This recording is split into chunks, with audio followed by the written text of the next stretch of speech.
Aloe vera का पौधा हमारे लिए बहुत ही ज़्यादा फ़ायदेमंद है। अगर आपने एलोवेरा का पौधा घर में लगाया है तो देखिए अब सर्दियाँ शुरू हो गई हैं। सर्दियों में एलोवेरा का पौधा डोरमेंसी में जाने लगता है और इसकी पत्तियाँ भी कुछ ख़राब सी होने लगती हैं। अगर आप चाहते हैं कि पूरी सर्दियाँ आपका एलोवेरा का पौधा बिल्कुल लश ग्रीन इसकी पत्तियाँ बनी रहें और उनमें जल भी फुल भरी रहे, तो उसके लिए आपको इस प्लांट की केयर किस तरीके से करनी है और कौन कौन सी एलोवेरा के पौधे को खाद देनी है, आज की हमारी वीडियो इसी के बारे में होने वाली है। नमस्कार दोस्तों, मेरे चैनल पर आप सबका स्वागत है।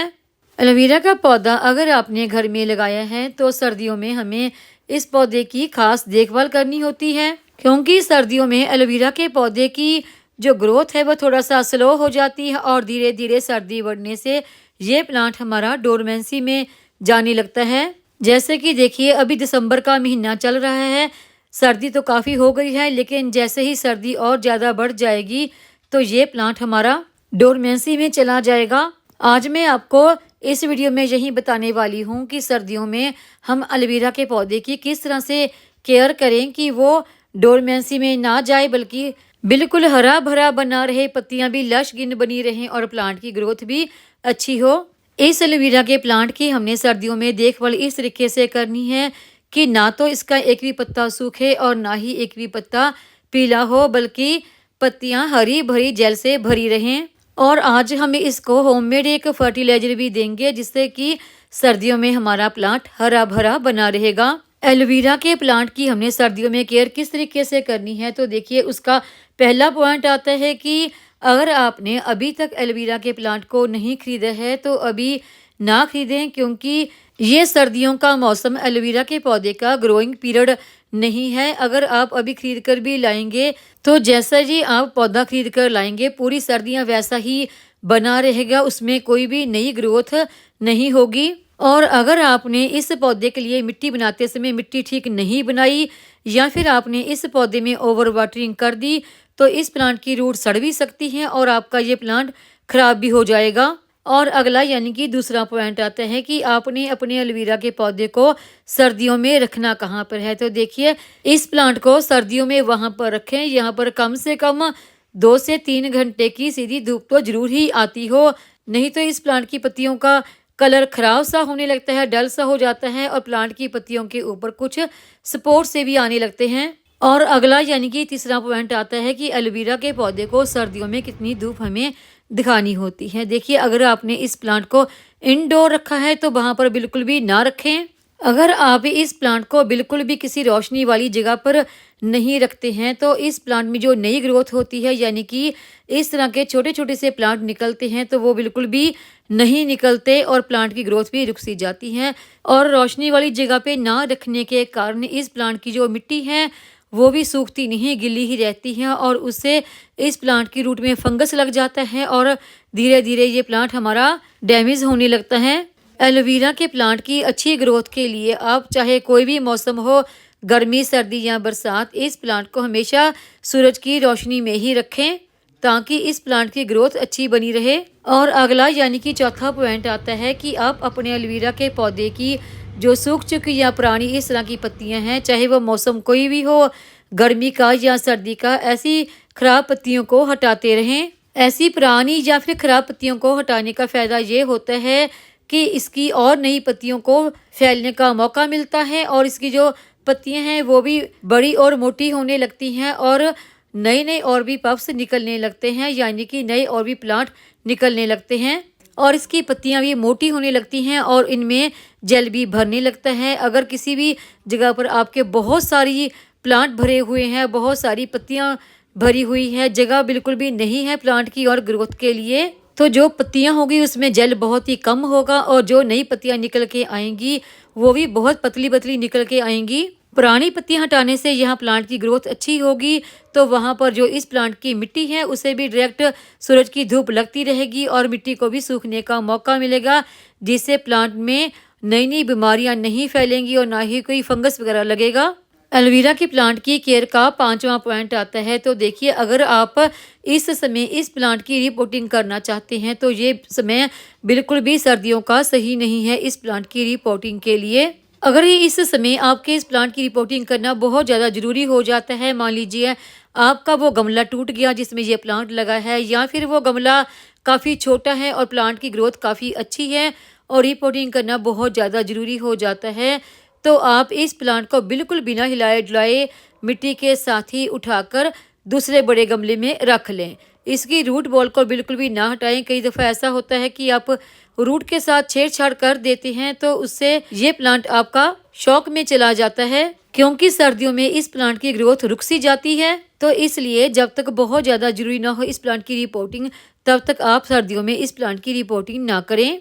एलोवेरा के प्लांट की केयर का 6वां पॉइंट आता है वाटरिंग, यानी कि इस प्लांट में हमने वाटरिंग कितनी करनी है। सर्दियों में एलोवेरा के पौधे में रोज रोज वाटरिंग ना करें।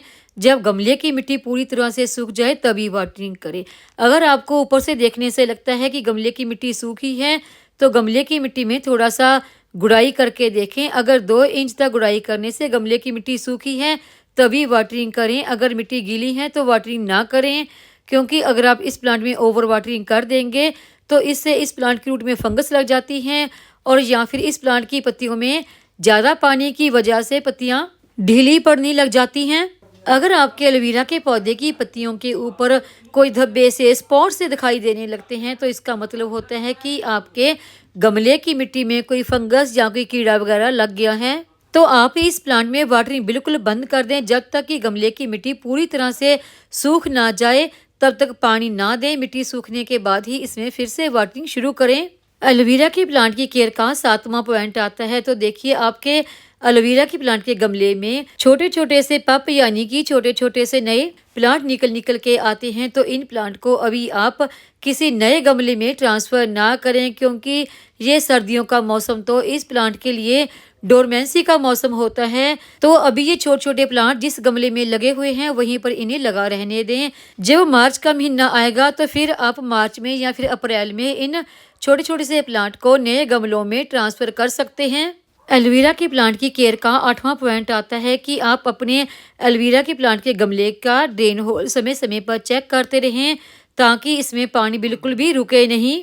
क्योंकि अगर ड्रेन होल ठीक नहीं होगा तो हमारे गमले में पानी रुका रहेगा, तो उससे हमारे प्लांट की रूट सड़ जाएगी। फंगस लगने से हमारा प्लांट भी मर सकता है। और अगला यानी कि 9वां पॉइंट आता है एलोवेरा के प्लांट की केयर का, वो है इसकी फर्टिलाइजर, जो हमने सर्दियों में इस प्लांट को देनी है। वैसे तो देखिए, एलोवेरा के पौधे को कोई खास या फिर बहुत ज़्यादा फर्टिलाइजर की ज़रूरत नहीं होती। वैसे मैं तो देखिए इस प्लांट को ना कम से कम 3 से 4 महीने के बाद ही कोई ना कोई खाद देती हूँ। हर महीने में कभी भी इस प्लांट को कोई खाद नहीं देती हूँ। आज जो हम इस प्लांट को खाद देंगे वो हम घर में इस्तेमाल होने वाली कुछ चीज़ों का इस्तेमाल करके ही तैयार करेंगे। वो खाद सर्दियों के लिए हमारे एलोवेरा के पौधे के लिए बहुत ही बेस्ट फर्टिलाइजर है। इससे इस प्लांट की पत्तियां भी बिल्कुल लश ग्रीन बनी रहेंगी सर्दियों में, और इस प्लांट की ग्रोथ भी काफ़ी अच्छी हो जाएगी। तो वो घरेलू चीज़ों से तैयार खाद कौन सी है जो इस प्लांट की पत्तियों को हरा भरा बनाएगी और प्लांट की ग्रोथ भी अच्छी करेगी? इस खाद को तैयार करने के लिए मैंने लिए हैं, देखिए ये कुछ सरसों के दाने। ये वही सरसों हैं जो हम अपनी किचन में अक्सर इस्तेमाल करते हैं। ये सरसों 2 अलग अलग तरह के कलर में आती है। एक तो काले से दाने होते हैं, एक देखिए इस तरह के पीले। आप कोई भी रंग की सरसों के दाने यहाँ पर इस्तेमाल कर सकते हैं। इन सरसों के दानों को हमने इसी तरह से इस्तेमाल नहीं करना, बल्कि आप इन्हें किसी भी ग्राइंडर जार में डालकर इनका देखिए इस तरह से पाउडर तैयार कर लें। क्योंकि अगर हम साबुत दाने इस्तेमाल करेंगे तो उससे प्लांट को कोई भी फायदा नहीं होगा, बल्कि सरसों के प्लांट ग्रो हो जाएंगे। ये पिसे हुए सरसों के दाने हमारे पौधों के लिए बिल्कुल वैसे ही काम करते हैं जैसे कि सरसों खली करती है। इसमें बहुत मात्रा में नाइट्रोजन पाया जाता है और बहुत सारे माइक्रो न्यूट्रिएंट पाए जाते हैं, जो कि हमारे पौधों की ऑल ओवर ग्रोथ के लिए बहुत ही बेस्ट होते हैं। इससे फर्टिलाइजर तैयार करने के लिए हमने एक चीज़ इसमें और भी मिक्स करनी है। तो सबसे पहले देखिए, हमने सरसों के पाउडर का आधा चम्मच लेना है। ये खाद हम 2 पौधों के लिए तैयार कर रहे हैं। और जो दूसरी चीज़ हमने अपनी किचन में ही इस्तेमाल होने वाली इसमें डालनी है, वो मैंने लिया है ये आधा चम्मच कॉफ़ी पाउडर। कॉफ़ी पाउडर में भी भरपूर मात्रा में नाइट्रोजन पाया जाता है, क्योंकि हमारा एलोवेरा का प्लांट एक लीफी प्लांट है, तो उसके लिए इसे नाइट्रोजन से भरपूर फर्टिलाइजर की बहुत ज़्यादा ज़रूरत होती है। अभी हम इसमें डाल देंगे पानी। तो पानी देखिए यहाँ पर मैंने 1 लीटर के आसपास लिया है। आप चाहें तो इस फर्टिलाइज़र को 1 दिन के लिए इस तरह पानी डालकर छोड़ सकते हैं।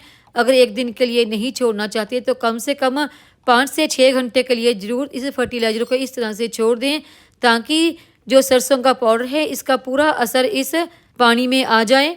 मेरी इस लिक्विड फर्टिलाइज़र को बना के रखे हुए 5 से 6 घंटे बीत चुके हैं। तो देखिए ये फर्टिलाइज़र मेरी बनकर तैयार हो गई है। पानी का कलर भी काफ़ी ज़्यादा चेंज हो गया है। जितनी मैंने ये फर्टिलाइज़र रखी थी तैयार होने के लिए, उसमें दुगनी मात्रा में इसमें पानी मिक्स कर लिया। आपने इस फर्टिलाइज़र में पानी ल्यूट करके ही इस्तेमाल करना है। कभी भी फर्टिलाइज़र को डायरेक्ट अपने पौधों पर बिना पानी मिक्स किए इस्तेमाल नहीं करना। इस होममेड लिक्विड फर्टिलाइज़र को आपने अपने पौधों पर इस्तेमाल कब करना है, तो देखिए आप इसे महीने में 1 बार ही अपने गमले की मिट्टी में मिक्स कर सकते हैं, वो भी तब जब गमले की मिट्टी पूरी तरह से सूखी हो। इस फर्टिलाइज़र में देखिए मैंने पानी मिक्स किया था, लेकिन मैं वो वीडियो शूट नहीं कर पाई। तो इसका मतलब ये नहीं है कि मैंने इसमें पानी ऐड नहीं किया। तो आप इसमें पानी ज़रूर ऐड करें, जितनी आपकी फर्टिलाइज़र है उसके बराबर की मात्रा में ही पानी ऐड करें।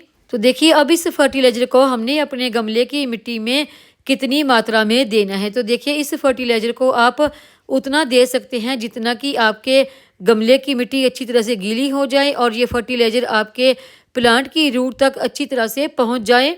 अगर आप भी चाहते हैं कि सर्दियों में भी आपका एलोवेरा का पौधा बिल्कुल हरा भरा घना बना रहे और डोरमेंसी में ना जाए, तो जो मैंने आज आपको एलोवेरा के प्लांट की केयर के टिप्स बताए हैं वो टिप्स अपनाएं।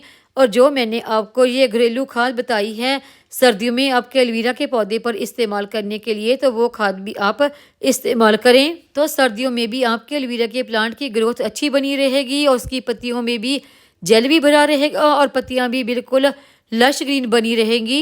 उम्मीद है आपको ये मेरी आज की एलोवेरा के प्लांट की सर्दियों में केयर की वीडियो पसंद आई होगी। वीडियो पसंद आई हो तो वीडियो को लाइक, सब्सक्राइब, शेयर और कमेंट जरूर करें। बेल आइकॉन को दबाएं ताकि मेरी आने वाली हर नई वीडियो का नोटिफिकेशन आपको मिलता रहे।